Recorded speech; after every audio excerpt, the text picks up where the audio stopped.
વરસી રહેલા ધોધમાર વરસાદથી વાતાવરણમાં ઠંડક પ્રસરી જવા પામી હતી. જો કે આમોદમાં બપોરના 3 વાગ્યા સુધીમાં માત્ર 15 mm વરસાદ નોંધાયો હોવાનું જાણવા મળ્યું છે.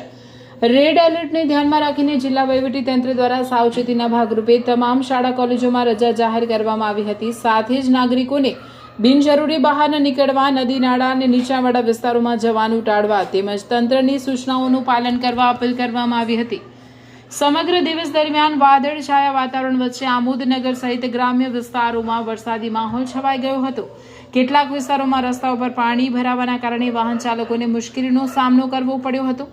તંત્ર દ્વારા વરસાદની સ્થિતિ પર સતત નજર રાખવામાં આવી રહી છે અને કોઈપણ આપતકાલીન પરિસ્થિતિને પહોંચી વળવા જરૂરી વ્યવસ્થા કરવામાં આવી છે. ત્યારે આમોદ મામલતદાર ડોક્ટર મયુર જેડ વરિયા તેમજ ઇન્ચાર્જ તાલુકા વિકાસ અધિકારી નિરંજન પ્રજાપતિ દ્વારા નીચાણવાળા ગ્રામ્ય વિસ્તારોની મુલાકાત લઈ સ્થળ સ્થિતિની સમીક્ષા કરી લોકોને સાવચેત રહેવા સૂચના આપવામાં આવી હતી. હવામાન વિભાગે આગામી કલાકોમાં પણ ભારે વરસાદની શક્યતા વ્યક્ત કરતા વહીવટીતંત્રએ નાગરિકોને સાવચેત રહેવા અને અધિકૃત સૂચનાઓ પર ધ્યાન આપવા અનુરોધ કર્યો હતો. રિપોર્ટર વિનોદ પરમાર.